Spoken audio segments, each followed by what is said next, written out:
Hello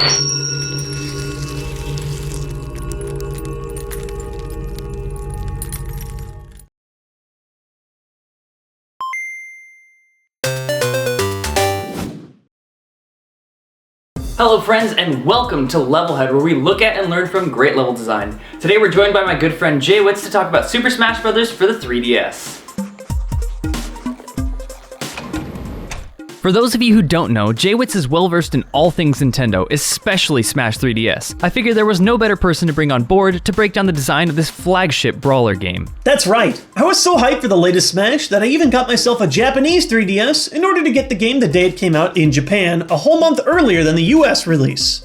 Region locking is dumb. Now, before we get into the level, there's of course some air to clear about analyzing a game like Smash Bros. We're well aware of the extremely active Smash competitive scene, and while that metagame is very exciting, we wanted to use this episode to highlight how a Smash map is designed to be fun for a more or less casual setting. Now don't let that turn you away. The competitive scene tends to sway more toward minimalistic stages, such as Battlefield and Final Destination, and they even got their own mode called For Glory, which eliminates all stage gimmicks and allows a more even playing field. No pun intended. This in mind, we figured it would be interesting to take a break from high-tier play and give some props to Nintendo for doing what they love to do, making a fun game for everybody to enjoy.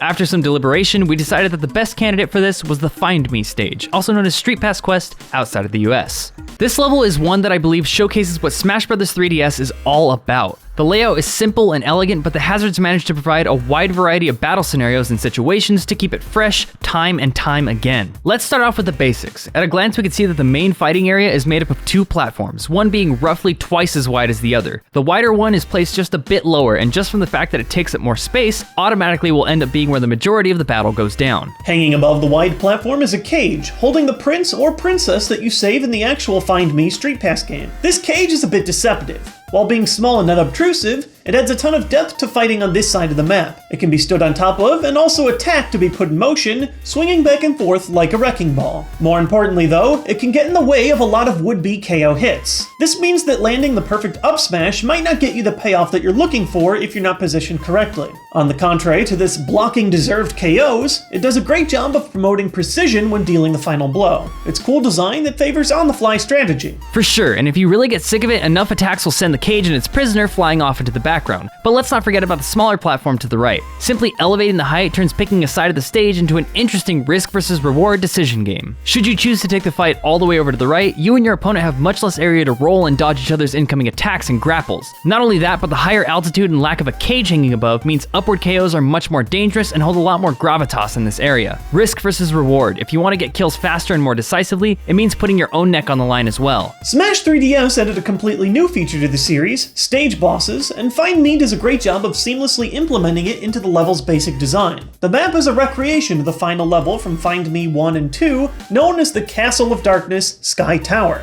In the game, you fight the Dark Emperor here, and he returns in Smash to wreak havoc on the battlefield. Unlike Mega Man's Yellow Devil boss, the Dark Emperor has a variety of ways that he interacts with the players and level, each one having a drastically different effect on the fight. His most common interaction shows Nintendo at their best with tie-ins and Easter eggs. He'll appear and hover behind the stage for a bit before letting off a loud pulsing roar. This grants a randomized buff or debuff to the fighter's stats, which can be attack, speed, special, etc. But, in the style of Find Me, the players to receive these are selected by the character's color. This is so awesome, what a clever callback. And here's where we bring in that theme of casual fun. The distribution of what can be game-changing stat boosts or crippling reductions is selected in a rather carefree way. Players can choose to use similar colors if they want an even split, or just use whichever color and let the luck of the draw decide. In a sense, it also provides a solid level of depth as well, because stat boosts are telegraphed to all players, granting the necessary information to avoid a hugely buffed opponent or go for the kill on a weakened foe. This, again, causes on-the-fly strategic plays and really promotes adaptation.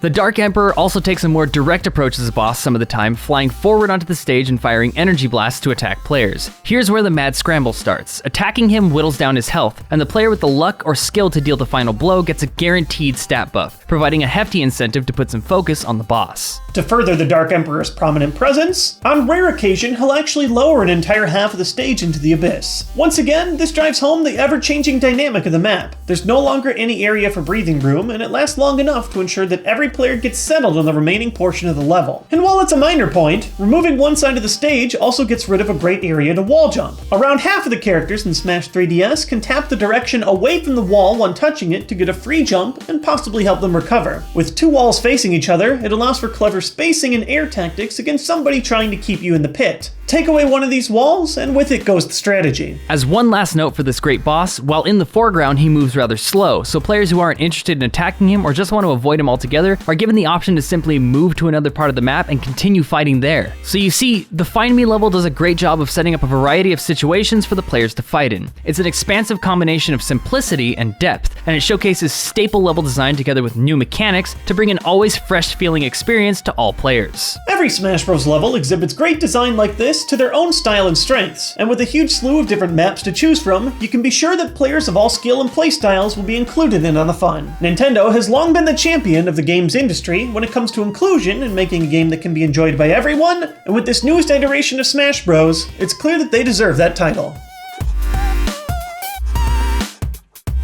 If there's one way to feel the camaraderie of the video game community, it's with a big, expansive multiplayer game that everybody can play and have a good time with. With a Smash Bros. Game on a handheld console ready to be played at the drop of a hat, you can't really go wrong. If you haven't guessed yet, this game easily gets our recommendation as a must-own if you have a 3DS.